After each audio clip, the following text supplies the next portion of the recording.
قال رسول الله صلى الله عليه وسلم إن قلوب بني آدم كلها بين إصبعين من أصابع الرحمن আমার আপনার আমাদের সবার কলবগুলা অন্তরগুলা বনি আদমের অন্তরগুলা বনি আদমের সব কলবগুলা আল্লাহ পাক রব্বুল আলামিনের দুই আঙ্গুলের মাঝে কা কলবিন ওয়াহিদ একটা অন্তরের মতো। সারা দুনিয়ার কলবগুলা আল্লাহর আঙ্গুলের মাঝে একটা কলবের মতো। এই পুরা দুনিয়ার কলবগুলা কয় কলবের মতো? একটা। এখন আমরা এই জায়গায় অনেকে আছি, আমরা মনে করি আমাদের কলব তো 100টা 200টা, কিন্তু আমাদের এই সবগুলো আল্লাহর কাছে একদম কোনো ব্যাপার না। একসাথে আল্লাহ সব দেখতেছে। ইউসরিফুহু হাইসু ইয়াশা, আল্লাহ যখন ইচ্ছা এটাকে উলট পালট করে, কারণ সবগুলো আল্লাহর এখানে আছে। ইচ্ছা করলেই উলট পালট করে দিতে পারেন। এই জন্য কলবকে কলব বলা হয়। কলব শব্দের অর্থ পরিবর্তন হওয়া। কলব যেহেতু বারবার পরিবর্তন হয়, এই জায়গায় আপনারা আছেন, অনেকের কলব এখন আমেরিকাস, অনেকের কলব এখন ওই যমুনা সেতুতে আছে। তো কলব খালি পরিবর্তন হয়, কার কলবুন মানি পরিবর্তন হওয়া, পরিবর্তন করা। এই জন্য কলবকে কলব বলা হয়। তো আর রহমানের হাতের মধ্যে এই কলব সবগুলা একটা কলবের মতো। ইউসরিফুহু হাইসু ইয়াশা, আল্লাহ যেভাবে ইচ্ছা এটাকে ঘুরাইতে ফিরাইতে পারে। সুম্মা ক্বালা রাসূলুল্লাহি সাল্লাল্লাহু আলাইহি ওয়াসাল্লাম আল্লাহুম্মা মুসাররিফাল কুলুব সাররিফ কুলুবানা আলা তাআতিক। নবীজি আল্লাহর কাছে দোয়া করতেন, আল্লাহ আপনি হলেন কলবের পরিবর্তনকারী। আল্লাহ আপনার কাছে আমরা দোয়া করি, আপনি আমাদের কলবটা যেদিকেই ঘুরাইয়া দেন, যেদিকেই পরিবর্তন করেন, ওই পরিবর্তনটা যেন আপনার আনুগত্যের দিকে হয়ে যায়। আল্লাহ আমাদের কলব তো আপনি নাড়েন, আপনি নাড়াচাড়া করেন, তো আমাদেরকে নাড়াচাড়া করে এদিক সেদিক যেন না গিয়ে আপনার এবাদতের দিকে আমাদের কলবগুলা চলে যায়। এই দোয়া রসুল আল্লাহর কাছে খুব বেশি করতেন। আল্লাহুম্মা মুসাররিফাল কুলুব সাররিফ কুলুবানা আলা তাআতিক। এটার অর্থ, হে আল্লাহ অন্তর পরিবর্তনকারী, আপনি আমাদের অন্তরগুলা ঘুরিয়ে ফিরিয়ে আপনার ইবাদতের দিকে নিয়ে যাবেন। এই জন্য এই দোয়াটা আমরা যারা করতে পারবো প্রতিনিয়ত আল্লাহর কাছে, আশা করা যায় আমাদের কলবগুলা আল্লাহ হেদায়েতের উপর রাখবেন। এই দোয়াটা মনে রাখবেন। আর একটু বড় দোয়াটা, আল্লাহুম্মা মুকাল্লিবাল কুলুব, অথবা ইয়া মুকাল্লিবাল কুলুব। ইয়া মুকাল্লিবাল কুলুব মানে হে কলবের পরিবর্তনকারী, সাব্বিত কলবি আলা দীনিক, আমার কলবকে আপনি আপনার দ্বীনের উপর অটল রাখেন। হে অন্তরসমূহের পরিবর্তনকারী, আমার কলবকে আপনি আপনার দ্বীনের উপর অটল রাখেন। আরেকটা কি, হে কলবের পরিবর্তনকারী, আপনি তো কলব ঘুরান, আমাদের কলবগুলো আপনার ইবাদতের দিকে ঘুরিয়ে দিবেন। এই দোয়া যারা নিয়মিত করতে পারবেন, আশা করা যায় ঈমান নিয়ে ইনশাল্লাহ মৃত্যু হবে। এইটা কিন্তু খুব বেশি করা, কারণ কলব পরিবর্তনশীল। আল্লাহ আমাদের সকলকে কলবে ঈমান নিয়ে যেন কবরে যেতে পারি, আল্লাহ তৌফিক দান করেন। রসুল আকরাম সাল্লাল্লাহু আলাইহি ওয়াসাল্লাম এমন কলবের দোয়া চাইছে আল্লাহর কাছে, যেই কলব বেশি বেশি আল্লাহর শুকরিয়া আদায় করতে পারে। একটা কিতাব আছে, 6 কিতাব হাদিসের, যে প্রসিদ্ধ 6টা কিতাব, এর মধ্যে একটা কিতাবের নাম ইবনে মাজাহ। এই কিতাবের 1856 নম্বর হাদিস। এই হাদিসের বর্ণনার মধ্যে আসছে, আল্লাহ যখন স্বর্ণ আর রূপার ব্যাপারে আয়াত নাজিল করলেন, তখন নবীজি সাল্লাল্লাহু আলাইহি সাল্লাম সাহাবাদেরকে বুঝাইলেন স্বর্ণ রূপা বেশি জমা করা ঠিক না। সাহাবারা বললেন, আইয়াল মালি নাত্তাখিযু ইয়া রাসূলুল্লাহ, হুজুর তাহলে আমরা কি সম্পদ কামাই করব, আমরা কোন সম্পদ কামাই করব? নবীজি বললেন, 3টা সম্পদ তোমাদের কামাই করা দরকার। বলেন তো আমাদের সম্পদ কয়টা? এই 3টা সম্পদ সবার থাকা চাই। 1 নাম্বার, লিয়াত্তাখিজ আহাদুকুম কলবান শাকিরা। 1 নাম্বার সম্পদ এমন একটা কলব, এমন একটা হৃদয় যে কলব শাকির আল্লাহর শুকরিয়া আদায় করতে পারে এমন একটা কলব তোমার অর্জন করা, এমন একটা কলব আল্লাহর কাছ থেকে চেয়ে নাও যে কলব বেশি বেশি আল্লাহর শুকরিয়া আদায় করতে পারে। 2 নাম্বার লিসানান যাকিরা, এমন একটা জিহ্বা যে জিহ্বা সব সময় আল্লাহর জিকির করতে পারে এমন একটা জিহ্বা আল্লাহর কাছে চেয়ে নাও। 3 নাম্বার আমরাতান তুইনু আলা আহাদিকুম, নবীজি বলেন 3 নাম্বার এমন একজন বিবি তুইনু যে সাহায্য করবে আহাদাকুম তোমাদেরকে সাহায্য করবে আলা তাআতিল্লাহ, এমন একটা বিবি আল্লাহর কাছে চেয়ে নাও যে বিবি তোমাদেরকে আল্লাহর ইবাদত করতে সহযোগিতা করবে এমন একজন বিবি আল্লাহর কাছে চেয়ে নাও। আমাদের জীবনে 3টা সম্পদ দামি। 1 নাম্বার লিয়াত্তাখিজ আহাদুকুম কলবান শাকিরা, শুকর গুজারি কলব। 2 নাম্বার লিসানান যাকিরা, জিকিরকারী জবান। 3 নাম্বার আমরাতান তুইনু আহাদাকুম আলা তাআতিল্লাহ, এমন বিবি যে বিবি তার স্বামীকে আল্লাহর ইবাদতে সাহায্য সহযোগিতা করে। এই 3টা দামি সম্পদ আমাদের সকলের জীবনে যেন আল্লাহ দান করেন, বলি আমিন। এর মধ্যে একটা হলো কলব। এই কলবের ব্যাপারে খুব বেশি আল্লাহর কাছে দোয়া করা। সহিহ বুখারীর 52 নাম্বার হাদিস, ক্বালা রাসূলুল্লাহ সাল্লাল্লাহু আলাইহি ওয়াসাল্লাম, আল্লাহ নবী বলেন, আলা ইন্না ফিল জাসাদি মুদগাতান ইযা সালাহাত সালাহাল জাসাদু কুল্লু। কোন কোন রিওয়ায়াতে সলুহাত সলুহাল জাসাদু, সালাহাত সালাহাত সলুহাত সলুহা, উভয়টা সঠিক। নবীজি বলেন তোমাদের দেহের মধ্যে একটা মাংসপিণ্ড আছে, এমন একটা গোস্তের টুকরা আছে, ইযা সালাহাত সালাহাল জাসাদু কুল্লু, এই গোস্তের টুকরাটা যদি ঠিক হয়ে যায় পুরা শরীরটাই ঠিক হয়ে যাবে। ওয়া ইদা ফাসাদাত ফাসাদাল জাসাদু কুল্লু, গোস্তের টুকরাটা যদি নষ্ট হয়ে যায় পুরা শরীরটাই নষ্ট হয়ে যাবে। নবীজি বলেন আলা ওয়াহিয়াল কলব, শোনো তোমরা ওই গোস্তের টুকরাটা হলো কলব নামক টুকরা। এই কলব যদি নষ্ট হয়ে যায় মানুষের দেহ নষ্ট হয়ে যাবে। কলব যদি ঠিক হয়ে যায় তাহলে মানুষের দেহ ঠিক হয়ে যাবে।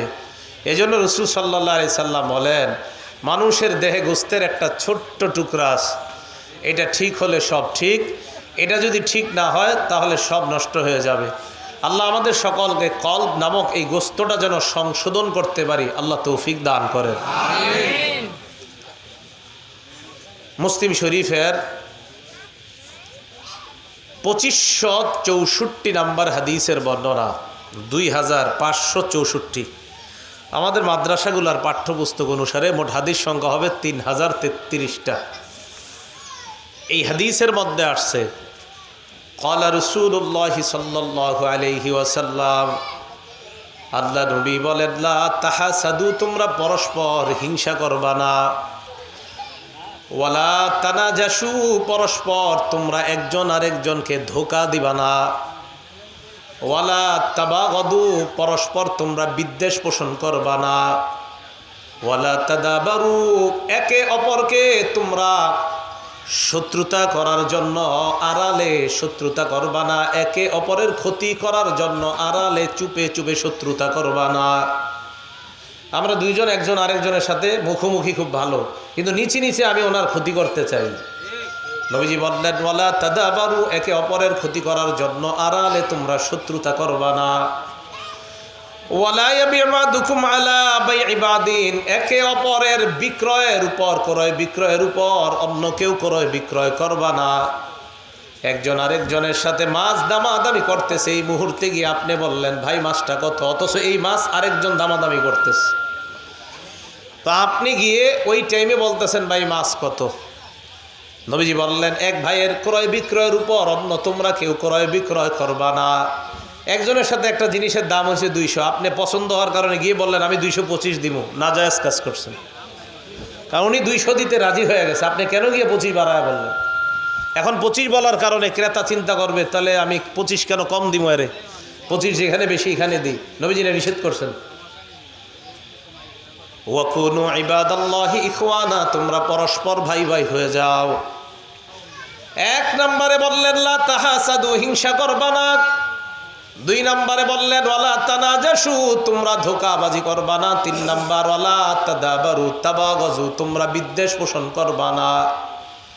4 নম্বর ওয়ালা তাদাবারু, একে অপরের ক্ষতি করার জন্য আড়ালে শত্রুতা করবা না। 5 নম্বর, এক ভাইয়ের ক্রয় বিক্রয়ের উপর তোমরা কেউ ক্রয় বিক্রয় করার চেষ্টা করে তাকে ক্ষতি করার চেষ্টা করবা না। এটা তখন সম্ভব কুনু ইবাদাল্লাহি ইখওয়ানা, তোমরা যদি পরস্পর আল্লাহর জন্য ভাই হয়ে যাও, একে অপরের ভাই ভাইয়ের মতো যদি হয়ে যাও, ভাই ভাইকে হিংসা করতে পারে না, ভাই ভাইকে বিদ্বেষ করতে পারে না, ভাই ভাইকে আড়ালে শত্রুতা করতে পারে না। তাই নবী বললেন কুনু ইবাদাল্লাহি ইখওয়ানা, তোমরা সবাই পরস্পর ভাই ভাই হয়ে যাও। এরপর আল্লাহ নবী বলেন আল মুসলিমু আখুল মুসলিম, মুসলমান মুসলমানের ভাই, লা ইয়াজলিমুহু, মুসলমান মুসলমানের উপর জুলুম করতে পারে না। ওয়ালা ইয়াখজুলুহু, মুসলমান মুসলমানের অপমান করতে পারে না। ওয়ালা ইয়াহকিরুহু, মুসলমান মুসলমানকে তুচ্ছ জ্ঞান করতে পারে না। শেষে নবী বলেন বিহাসবি ইমরিইম মিনাশ শাররি আন ইয়াহকিরা আখাহুল মুসলিম। অনুবাদটা ভালো করে শুনেন।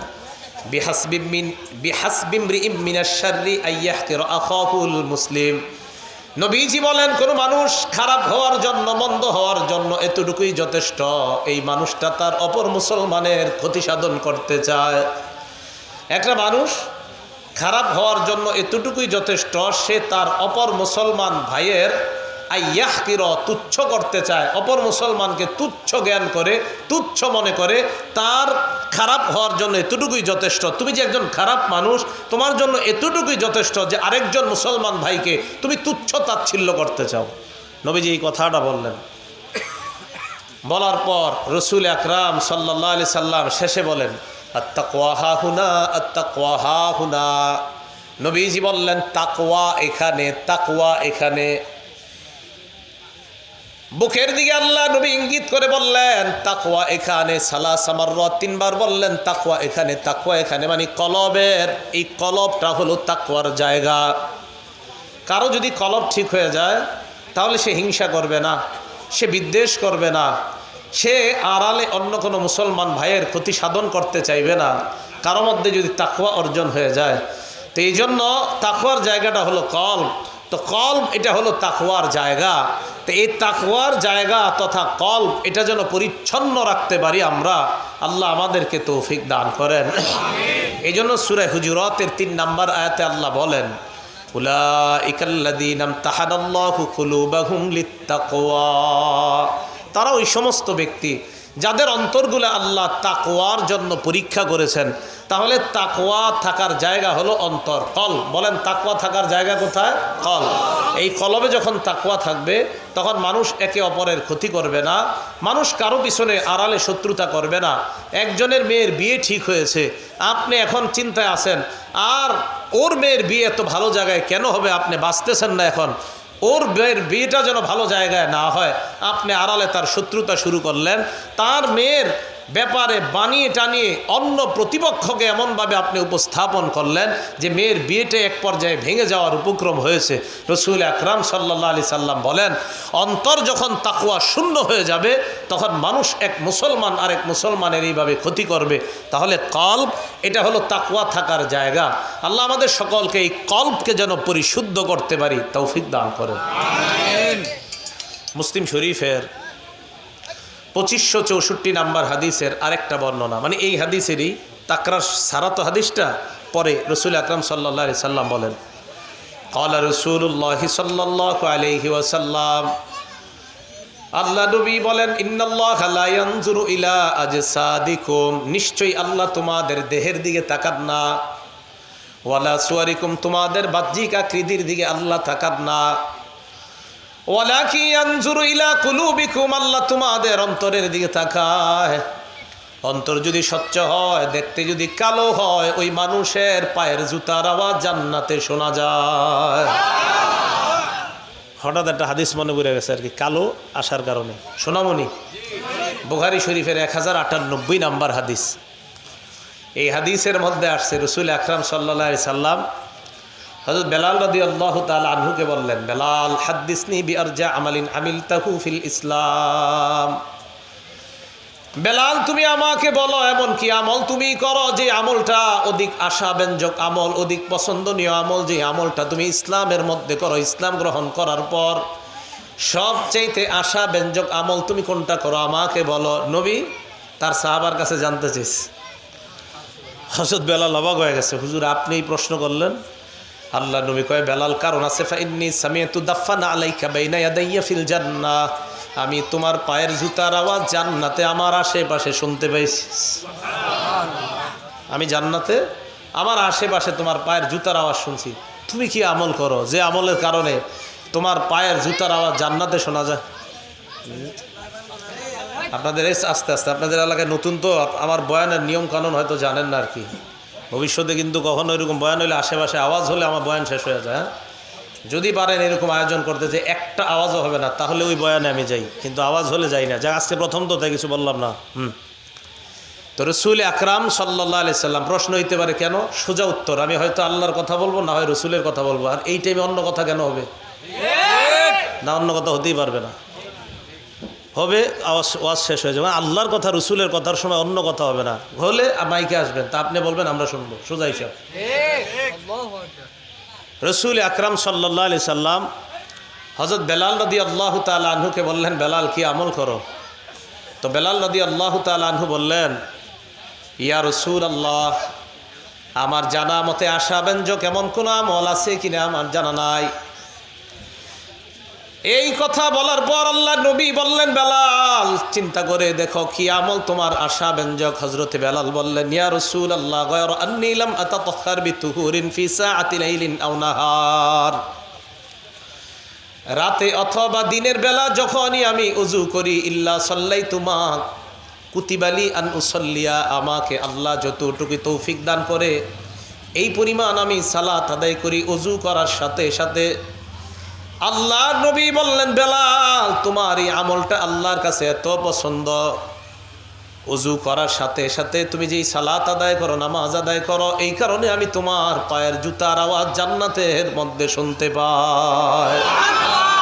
কালো মানুষ ছিলেন, কিন্তু আল্লাহর সাথে কি সম্পর্ক দেখেন, আল্লাহর সাথে এত গভীর সম্পর্ক হয়ে গেছে, ওনার পায়ের জুতার আওয়াজ রসুল আকরাম সাল্লাল্লাহু আলাইহি সাল্লাম জান্নাতে শুনতে পেয়েছে। সহিহ বুখারীর বর্ণনা 1098 নম্বর হাদিস।